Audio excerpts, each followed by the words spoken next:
Assalamualaikum warahmatullahi wabarakatuh. Perkenalkan, nama saya Satya Kamira dengan NIM 2302144, Prodi Administrasi Publik, Fakultas Ilmu Sosial dan Ilmu Politik, Universitas Maliku Saleh. Tujuan dibuatnya video ini ialah untuk memenuhi tugas akhir mata kuliah Asas-Asas Manajemen dengan dosen pengampu Ibu Irisna Dewi SS MSP dengan judul Perkembangan Pemikiran Manajemen. Ada 3 materi pembahasan mengenai perkembangan pemikiran manajemen. Yang pertama, sejarah perkembangan manajemen, yang kedua aliran teori manajemen, dan yang terakhir kasus yang berkaitan dengan perkembangan pemikiran manajemen. Sejarah perkembangan manajemen. Keberhasilan suatu kegiatan atau pekerjaan sangat tergantung dari manajemennya. Pekerjaan itu akan berhasil apabila dimanage dengan baik. Para ahli sepakat bahwa ilmu manajemen telah ada sejak ribuan tahun yang lalu.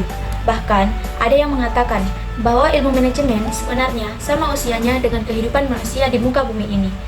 Para ilmuwan juga berpendapat bahwa awal mula sejarah perkembangan manajemen tidak dapat dipastikan karena belum ada teori yang terungkap pada masa pramodern.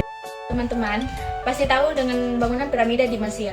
Piramida tidak akan bisa dibangun apabila tidak ada seseorang yang kita sebut sebagai manajer merencanakan apa yang harus dilakukan, mengorganisir manusia serta bahan bakunya, memimpin dan mengarahkan pekerja, serta adanya pengendalian guna menjamin bahwa segala sesuatu berjalan dengan sesuai rencana. Demikian pula dengan Candi Borobudur di Indonesia. Kapan Candi Borobudur itu didirikan tidaklah dapat diketahui dengan pasti. Namun, sebuah tulisan singkat ditemukan di atas figura asli Candi Borobudur yang menunjukkan huruf sejenis dengan yang dijumpai dari prasasti akhir abad ke-8 sampai abad ke-9. Berdasarkan bukti tersebut, para ahli menyimpulkan bahwa Candi Borobudur dibangun sekitar tahun 800 Masehi. Kedua bangunan ini telah menunjukkan bahwa sesungguhnya praktek manajemen telah ada sejak dahulu kala. Bisa dibayangkan jika piramida dan candi tersebut tanpa adanya ilmu manajemen mustahil dapat dibangun, seperti terlihat pada saat ini. Berdasarkan hal tersebut, saat ini manajemen berkembang dengan sangat pesat. Secara umum, para ahli sepakat bahwa ada 3 aliran manajemen yang mengikuti perkembangannya. Yang pertama, aliran manajemen ilmiah, yang kedua, aliran organisasi klasik, dan yang ketiga, aliran manajemen hubungan manusiawi. 1. Aliran manajemen ilmiah. Aliran manajemen ilmiah ditandai oleh kontribusi dari Frederick W. Taylor pada tahun 1856 sampai 1915 yang disebut sebagai Bapak Manajemen Ilmiah.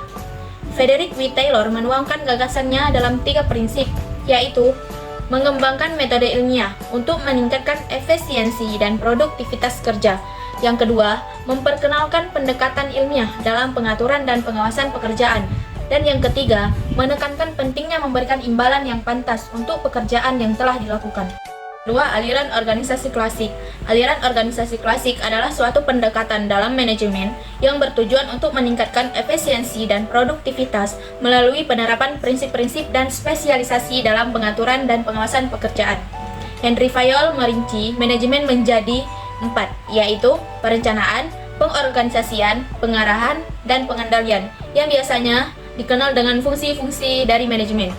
Sementara James Demany, seorang eksekutif General Motors, mengkategorikan prinsip-prinsip dasar manajemen tertentu. Dia mendefinisikan organisasi sebagai sekelompok atau lebih yang bergabung untuk mencapai tujuan tertentu. 3. Aliran hubungan manusiawi. Aliran hubungan manusiawi adalah sebuah aliran pemikiran terhadap teori organisasi yang menyatakan bahwa keberadaan organisasi bertujuan untuk melayani kebutuhan manusia. Pelopor aliran ini adalah Chris R. Gillies dan Warren Bennis. Aliran hubungan manusiawi berkembang selama periode tahun 1050-an dan 1060-an. Perkembangan aliran ini seiring dengan perkembangan teori-teori baru tentang motivasi dan dinamika kelompok. Dalam teori budaya organisasi, aliran hubungan manusiawi menyumbang pemikiran tentang kepercayaan, nilai, dan sikap. Contoh kasus yang berkaitan dengan perkembangan pemikiran manajemen adalah ketika sebuah perusahaan ingin mengembangkan kemampuan manajemen secara holistik dan menyeluruh. Perusahaan tersebut harus memahami kompleksitas organisasi dan lingkungan bisnis yang selalu berubah. Dalam hal ini, perusahaan dapat menerapkan teori pemikiran manajemen untuk mengembangkan kemampuan manajemen yang sesuai dengan kondisi yang ada. Cukup selesai sudah penjelasan singkat dari materi yang telah saya sampaikan. Saya tutup dengan wabillahi taufik wal hidayah. Wassalamualaikum warahmatullahi wabarakatuh.